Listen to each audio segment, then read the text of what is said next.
Hello there everybody and welcome back to the Railway. Today you join me here on my workbench on the model railway for another review. Today is going to be a review, as I said, but it's going to be a review like no other. For today's model is, wait a minute because it's quite large, it might not all fit in the shot. This is by Accurascale and you can't really see it very well because the box is so massive, but it is of their brand new Manor class loco. Now, I have got two of these on order. Well, I had got two of these on order. 7802 Bradley Manor. It was a Key Publishing limited edition, but my order was cancelled at last minute and make some space for this to fit in here. Anyway, so it was cancelled at last minute, and so I spoke to Accurascale and I purchased this. This is Torquay Manor. This is 7800. It's in the same livery. The idea is that I'm going to rename and renumber this to Bradley Manor using some transfers and etches. There'll be a whole new video in that, but it's not coming for a little while because I've got a whole backlog of videos to do before that. Now, this is the first model that's ordered and that's arrived. I said I did have two. The other is Earlstoke Manor. That is somewhere. I've paid for it. It just hasn't materialised yet. They're still waiting on the stock in order to fulfil it. But it should be an absolutely fantastic loco. And it'd be nice to have both of them running together. So, what can I say a little bit about this then? I should say that this is my first experience of an Accurascale product ever. First impressions from the packaging are pretty fantastic. This is very, very solid. It's a nice presentation, nice matte packaging, or sort of satin actually rather than matte. It looks very, very nice. I have seen the Dapple Manor. I haven't handled them, but I have seen them in the model shops. They look pretty decent, you know, they look like a Manor. This, however, does look a bit better than that, I have to say. And the only other one other than the Dapple ones I've ever had experience of are the old mainline / Backman ones, the split chassis ones. They're not great, to be honest. Excuse me. And these will definitely be better than those. So, there's not an awful lot else to talk about. So I think, for now, we're going to get this out. I just want to say, it is in a nice stout cardboard box. This reminds me very much of the Hatton's Class 66 and the Dapple type packaging. The sort of solid and you lift it away two-part. It does have a line drawing on the front, and it says in the corner here, you probably can't read it very well, it says GWR/BR 78XX Manor Class 176.2/00 scale model. So it's good that you know what you're getting and you can see it on the front. No colour illustration on the front, but that's because on the end you do have a colour illustration. This is fantastic, and to be honest, I like this a lot. But as you can see, this is GWR Manor Locomotive 7800 Torquay Manor. Bring it a bit closer because it's in the same livery as Bradley. ACC 2500-7800 BR Line Green Lake Crest in Era 5. So, that's the loco we've got to review today. This I should also add, this turned up about 5-10 minutes ago, so I genuinely haven't had this out of the box, I haven't had a chance to. So, nothing else to see on the box really. The back's white with a bit of blue tack on from my desk. Just shows how clean my desk is. So, I am going to put this onto my chair, the office chair that I'm sat on, and unbox it there, because otherwise you're not going to get the full shot from in frame. And we're going to take the lid off for the first time. Here we go. Right, well the box is so big it doesn't really fit onto my office chair / white background. And just for a bit of size comparison, this is the box of Hornby 28XX, which is a larger 280 GWR loco. It's quite a bit / considerably bigger box on the Accurascale one. So that sounds really promising. Anyway, we are, for the first time, going to lift the lid. So, it's tightly packed. Now I've been waiting for this for ages, so let's have a look. Right, we are lifted up. So, front of the box is away, and on top of this stout foam we have got some bits of info. So we've got, please read these instructions before operating your model for the first time. So, we've got a bit about unpacking. So, right, so a bit about the model there and how to unpack it safely. My God, that's a lot of spare parts. That's an exploded diagram of the model. There's a heck of a lot of things there. Wow, well I'll have to have a proper look at this. It's got a bit about the tender. Oh, crikey, that's all the parts for the tender, folks. Wow.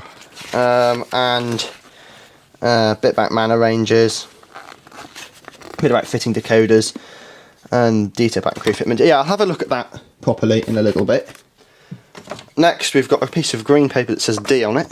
Ah, This is a nice touch, isn't it? So I've seen Accurascale do this in reviews and stuff, making a little manual. This is probably going to be prototype information in the style of the loco manual.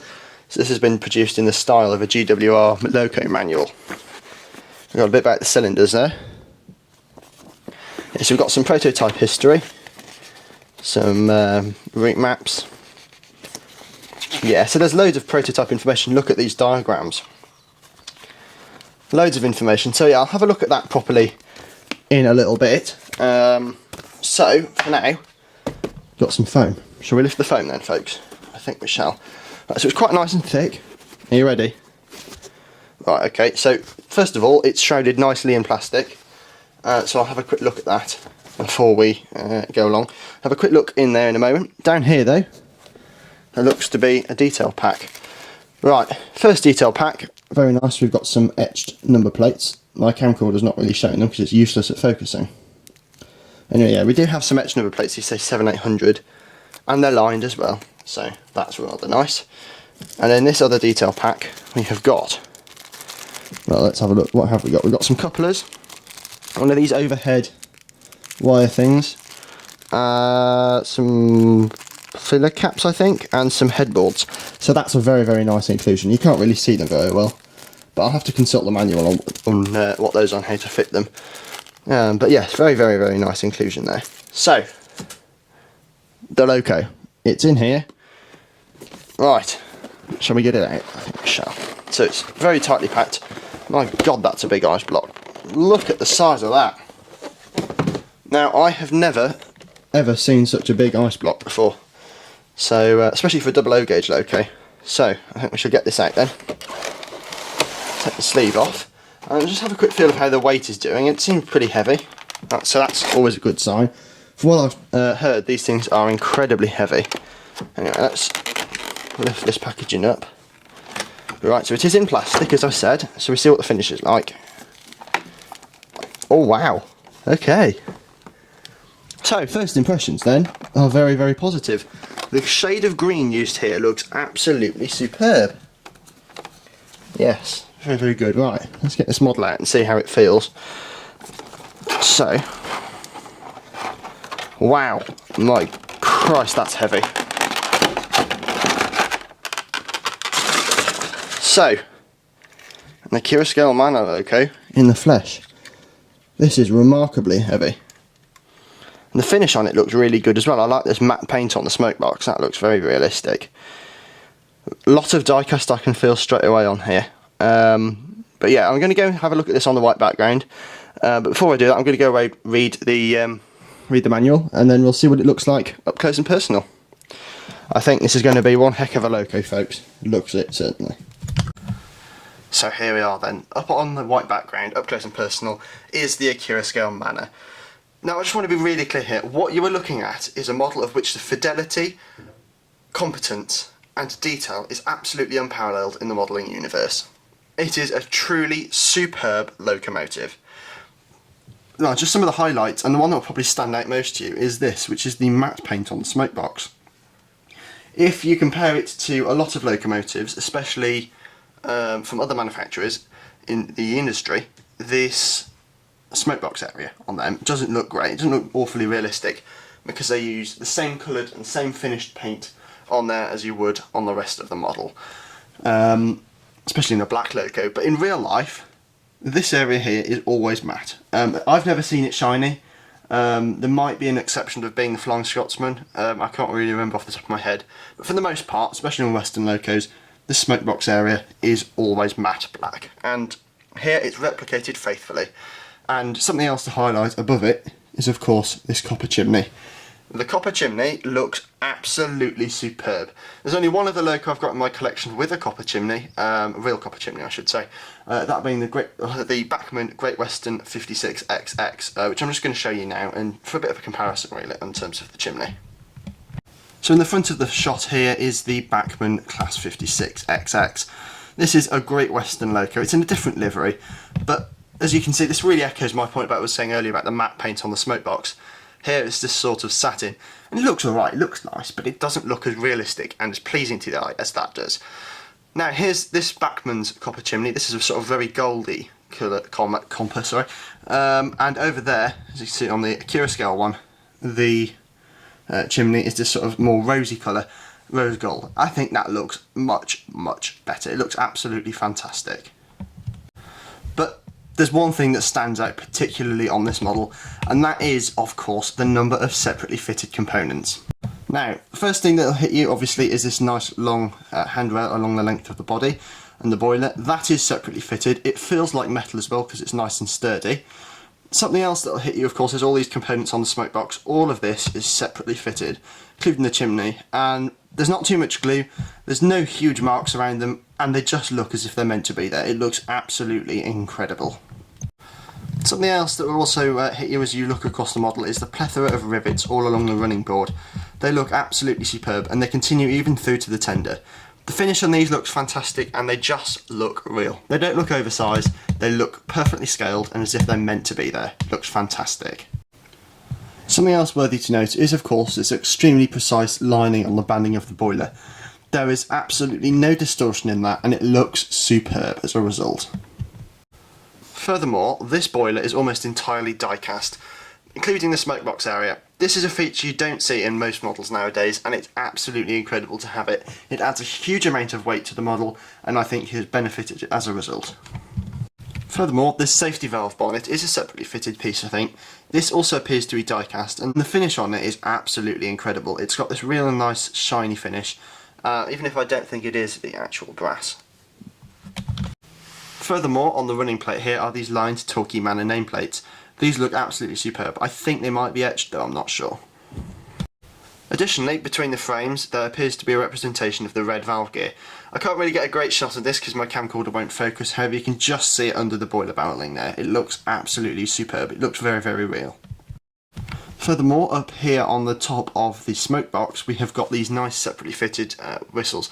I don't think those are metal and die-cast. I think they might just be painted plastic. The effect looks alright. It's not particularly good, you know. It doesn't look as good as real metal ones, but they look pretty decent, to be fair. On the wheel set then, you will see on these counterweights, they're nicely riveted. That's not a feature you see very often in model 00 gauge especially, and that looks quite nice. Furthermore, you've got these nicely moulded axle centres. There's no axles pointing through there. They look really good, even though that is the standard now.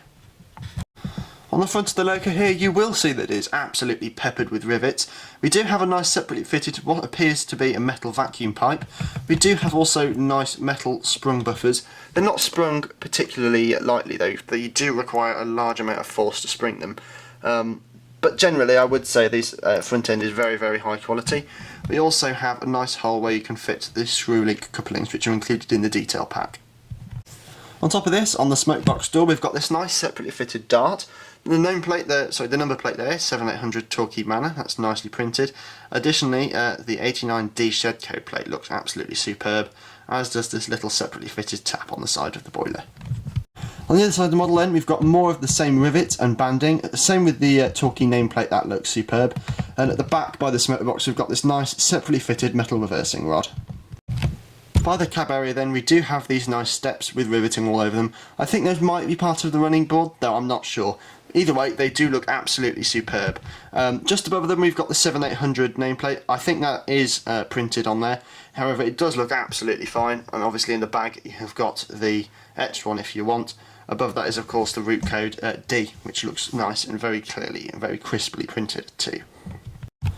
We do have these sort of brass lined windows. They are glazed, but that looks absolutely superb. It's not something I've seen before in 00 gauge, so to see that nice brass lining around them looks absolutely really awesome. Here's a quick peek inside the cab then. I can't really show you because it's so enclosed, but this is an example of what a £170 cab looks like. Not the tap that Bachmann or Hornby offer now. This is what you need to be playing at, you know. You've got your nice printed gauges, your separately fitted reverser rod. Everything is absolutely picked out nice and clearly. Very crisp, very, very good. Onto the tender then, we've got the same kind of nice crisp lining and the BR Tender logo picked out very nicely there. That's very nice crisp, and the same we've got these nice rivets running down as well. Those are crisp and very, very superb. Now if I put in front of this model, here is a Hornby model of the very, very similar tender. This is off the aforementioned 28XX, and you can see that the finish and the quality on this is just not a patch on the Accurascale one. The details and the features just completely unparalleled by. On the underframe for the tender then, we've got this nice crisply moulded underframe. We've got all the axle box springs and the axle box riveting and detailing. This looks real and as if it could be part of a die-cast chassis, even though I'm not sure this is the case. However, sadly, on the tender chassis you will notice that there is a little bit of white paint scuffage. I'm sure this could easily have been avoided had it not been handled in the factory, but it's not a huge issue, and to be honest, I don't think it detracts from the model's absolutely excellent appearance. So at the back end of the tender then, we have got this nice separately fitted handrail. We've also got these lamp irons and the vacuum pipes. Those are separately fitted, made of metal I do believe, and of course we've got the same nice set of sprung buffers. However, these are sprung excessively hard, I would say. On top though, we do have this nice water filler cap. This is a really cool feature, if I can get it to do it. As you can see, it is an opening filler cap. That is a feature I absolutely love. Maybe the hinges look a little bit oversized to allow for that, but to be honest, I don't think it's a huge issue. I think it looks superb. Also on the back of the tender here, we have got this plate. This I think will tell you how many gallons the tender is. If I recall rightly, it is a 3,500 gallon tender, so that's awesome.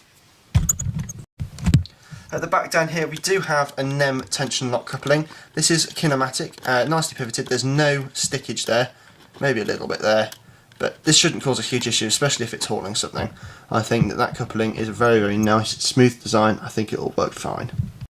On top of the tender we do have this nice, I believe this is a separately fitted and removable coal load. I'm not going to try, it is quite tough to remove by the looks of things, just trying to rub it there. It's not moving, so I think you will need a bit of brute force to get that off. But it looks nice enough, I don't see why you wouldn't want to replace that, to be honest. The finish looks quite nice as well, and of course down here on the located tender full plate area we do have all these nice, we've got the fire iron holders here. Those are really sturdy for their size, along with all these handbrake wheels, which again, those are not starters to say that those are probably die-cast metal, if not they're etched components, and they are absolutely superb. And of course it's more of the same on this side of the tender, absolutely high quality, insane levels of detail. This is like nothing else in my collection, and to be honest I think if you buy one of these even for 170 quid you'll be dead impressed. They're absolutely fantastic. So all in all it's a pretty decent model, isn't it? There's not too many huge quality issues unlike on some models, the main of these being the only being the paint scrape on the tender. That's not a huge issue though. I think that's the only one that I've found so far in all my time looking at the model, so I think this holds out well for the mechanism section and the running. And now, as I understand it, this runs with a 3-pole skew round motor with flywheel. It does have proper bearings on the chassis, so that's always good. And as you can see between the wheels here, nice copper pickup strips. So that should be a decent running mechanism. So let's get this up onto the layout and see how it performs, because on paper it'll perform well, but does it really? Let's find out. So then, the Accurascale Manor Loco. These obviously have been very highly anticipated by everybody, including myself. So it'll be nice to see if it runs. So I've got it hooked up to my Gauge Master Combi controller here. This is my standard analog controller. This isn't a DCC fitted one. I do have a DCC controller, but that's completely irrelevant. Anyway, I'm going to turn it up slowly and just see if it works. I haven't tried this yet, so turning up slowly. Straight away, yes it does. Right, so I would say that's quite nice and smooth, yep. Look at that, a bit stuttery there on the track, but look at how smooth that is. Very smooth. That's promising, that is. Now, as I understand it, these do have firebox flicker, so I will just have a quick look, see if that's running on analog. So we're running freehand here, and as you can see, firebox flicker is working rather nicely in there. Obviously performance will improve with running in, so I will run that, run it in. As you can see, firebox flicker is working nicely there. I don't think it's flickering, it is certainly an illuminated firebox. Oh, it is flickering, very slight, it doesn't really come across on camera. Right, anyway, let's try and do a bit of crawling, and then I'll get it running and see how it performs. So, we're in the station car park. Excuse all the rubbish, because I am in the middle of replacing the station. So, shall we see how she crawls then? She looks lovely, and she seems to be very smooth. The firebox is working nicely, but how does she crawl? Let's find out.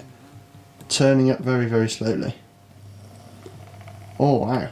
Right, okay, so straight away, cutting at quite high speed. I will say, straight away, that that's cutting at a very high speed, so it's not much of a crawler at the moment. So that may improve with running in. So I can get it to go. Alright, so it's a bit jerky and then it just sort of cuts in at that speed. Alright, so it's not a bad runner by any means, it's very smooth. Look at that. And it doesn't seem too fast either. Let me just put it up to 50% speed.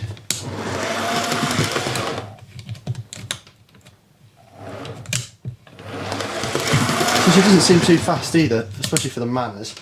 How's the flywheel looking? Right, so you can see there was a bit of flywheel in there. That was from 30% speed. If I ram it up to 50, just let it coming in, cut out. Yeah, so it's got a nice bit of flywheel action in there. So that's looking superb. See how cool is still in reverse. So it's a sort of cuts in. I can't really get it to go much slower than that. Same in forwards direction. But we are on a bit of a hill here, so I will try that in a bit. How are we looking on torque side of things? So let's put this up to 50%. Fingers in front of it. Plenty of torque there. Put it down to 30. Still plenty of torque. Right, so that's fantastic. Oh, right. However, I have just noticed something as this is running along. Get a pokey stick and I will show you exactly what the issue is. So I've got here a Bachmann DMU uncoupling tool, and this axle cover is loose. I don't know if you can see that very well, but that is completely loose. Let me just zoom in on it before my camcorder goes out of focus. If I run forwards, it's catching on that front, catching on that bit there. So that's not great. If I show you, that is loose. So I will have to just put a dab of glue on it. That's not great, it's not really what you want to be seeing straight out of the box. Maybe there are a couple of quality issues here then. Either way, there shouldn't be anything a dab of glue can't fix, so I will just do that now. Right, so in theory that'll be fixed now. Just put a dab of glue on the underside to put it back on. It's not really the sort of thing you want to be sorting out straight from the box. However, I think that's more likely to have occurred in transit than as a quality control issue. So as you can see, it's not catching anymore, which is good.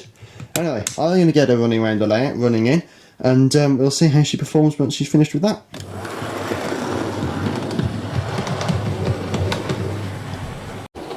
Here she is coming around the corner. She's running at 30% speed, and as you can see there's a little bit of a slowdown on the corner, which is third radius curves. A little bit of a slowdown, not too much of one. We're up a bit of a hill, and down the other side, again speeds up and slows down. Firebox flicker working nicely there.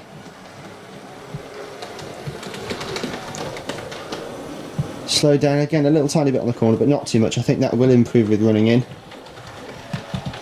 Going up the hill, again, slows down a fair bit there. I think that will improve with running in. And coming back round again. So she seems to be running really, really well. So I'm going to leave her to run in, half an hour in each direction, or however much the instructions state. And then we'll come back and we'll see what her performance is like once that's finished. Right, here we go. So, running in is complete. It's a bit juddery over that rail joint for some reason, so I have to have a look at that. But on the whole, I'm quite pleased with its performance. As you can see, it's very, very smooth, even if it does slow right down on that rail joint. Yeah, it is very, very, very smooth. The performance is really good. It does slow down a little bit on the corners, but that's not a detriment to it, I think, to be honest, that it's an absolutely adequate performer. And I think that Accurascale have done themselves proud here. I've never owned an Accurascale model before. I have seen them working in reviews and such on YouTube, but I think just to see one running in the flesh is really impressive. So I'm going to do a quick torque test. So I'm going to put this up to 50%, put my fingers in front of the buffers, and just give it power. As you can see, that's working quite nicely. If I put it down to 30% speed, which is probably what I'm going to run it on, because obviously this is depicting Heritage Railway operations, fingers in front of the buffers, as you can see there's still plenty of torque there. Maybe not as much as there could be, but there's certainly no shortage of it. So, how's it crawl? So, we are in reverse, as you can see, turning it up very, very slowly. Just buzzing. It's not quite moving. Oh, there you go. So crawl isn't great, to be honest. It could do with a little bit of oil, I would reckon. So I will put a bit of oil on the bearings and stuff after this section has been done. But yeah, it doesn't look too bad, to be honest. I think this looks and performs very, very well. So as you can see, it's running very nicely. Now I have added to the front one of the etched Cambrian Coast Express headboards. I've just blue tacked it onto the headboard there to the mount because I don't really want to glue it. And I've also found in my parts bin, I found a painted figure, fireman figure for the cab. I will order some of their 3D printed crews for this one and Earl Stoke, but I just haven't ordered them yet. So there's that. The firebox flicker looks rather nice as well. If I put this up to full speed, or 50% actually I think, and hold it there, you can see that it's sort of lighting up the inside. Doesn't really show very well on camera from this angle, but yes, it certainly does look nice. It's a very, very good, well built, sturdy model, so I am well impressed with it, to be honest. I didn't show you the forwards crawl, so I will just slowly turn the dial up on the controller. It jidded forward a little bit there, and there you go. So it just sort of cuts in at that sort of speed. So it's not great, but to be honest, the chances are you won't really need to go slower than that on your railway. It might perform better on DCC as well. I haven't got a Next 18 decoder to test it on, so I can't really comment on that. Again, I'm going to order some of those to fit into these, but as I said, at the moment I haven't got any to test it with. No, it is slowing over that joint again, so I need to have a look at that.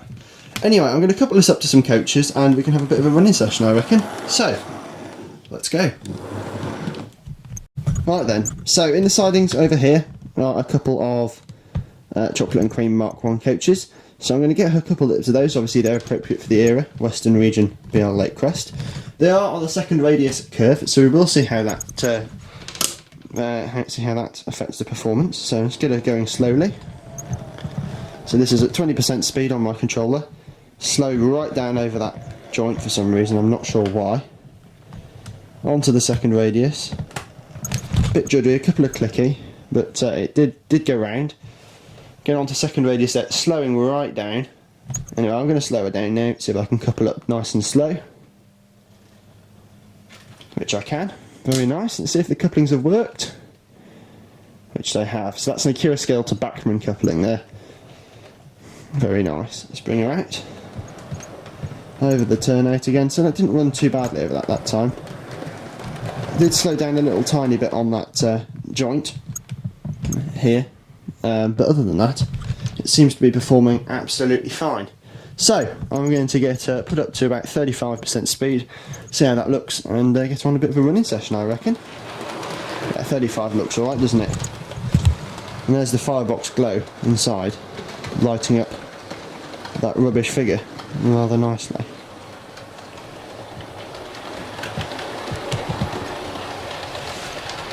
That matte paint box just stands out from the crowd, doesn't it? It looks absolutely incredible. I think, to be honest, Accurascale have done themselves absolutely, well and truly, they've done themselves proud on this one.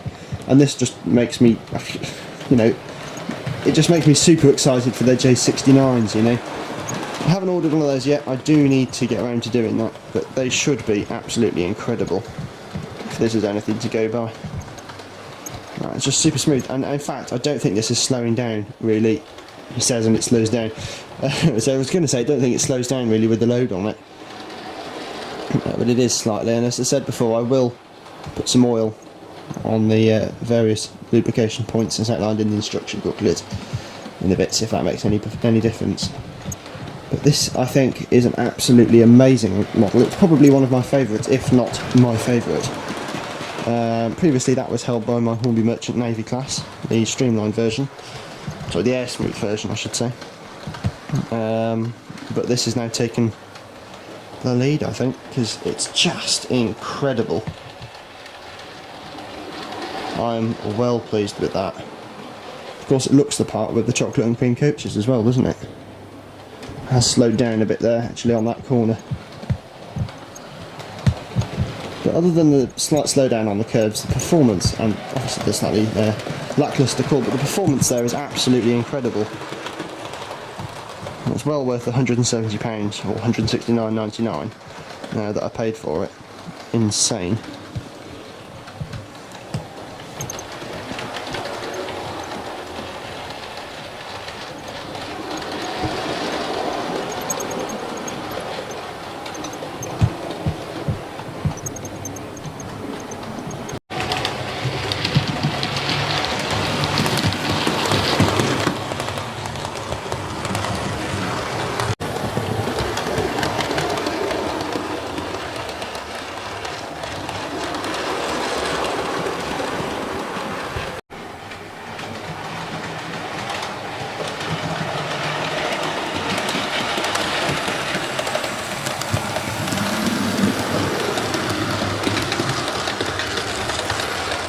Probably give a mention to the weight. This weighs in at 409 grams, which is heavier than my Hornby King class, which is a larger 460.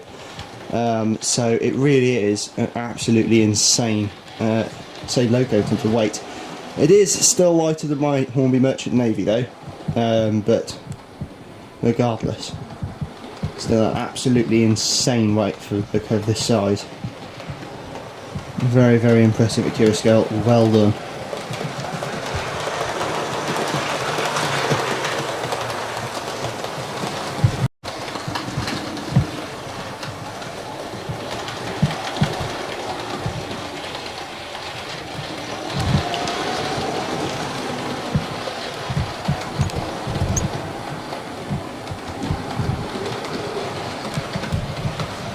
And here it comes into the station. So it's here that I will end the review, I think. So it's time for some scores. And right, so first of all, detail. I'm going to rate this 5 out of 5. And now you might think, wow, this is the best loco he's ever seen. Wow. And it is, to be honest. I think the inclusion of the separately fitted wire handrails, the cab detail, that's superb. The flickering firebox. I really like the matte paint and the proper copper capped chimney on the bodywork. All the separately fitted detailing and the rivets, and including little details such as the little water filler cap that opens. That's an absolutely enormously fantastic feature. Never seen anything like that before, so that is well and truly deserving of 5 stars for detail. For performance then, I'm going to rate it 4 out of 5. And now, why not 5 out of 5? Well, there's two things that really. First of all, is it can't really crawl. It can go slow, but it can't really crawl. So that's what's knocking the performance down. And the fact it slows down on the corners. Now, I'll take it my layout isn't the best layout in the world in terms of track laying. There's a lot that could be improved upon with my layout, but it still shouldn't slow down. Locos such as my Class 37 or the Merchant Navy don't slow down. And this does. So, yeah, 4 out of 5 for that. In terms of mechanism then, 4.5 out of 5. You can't fault it. To be honest, it's a 3-pole motor with a flywheel, and that's what's knocking that 0.5 off, because it probably would have benefited from a 5-pole motor or a coreless motor, judging by the performance. But it's not too bad. As I said, there's plenty of torque there, so it's not too much of detriment to the loco. In terms of quality then, 4.5. In terms of quality then, 4 out of 5. This is just down to the few scuffs that are really on the model, and the fact that the axle cover fell off. I had to glue that back on.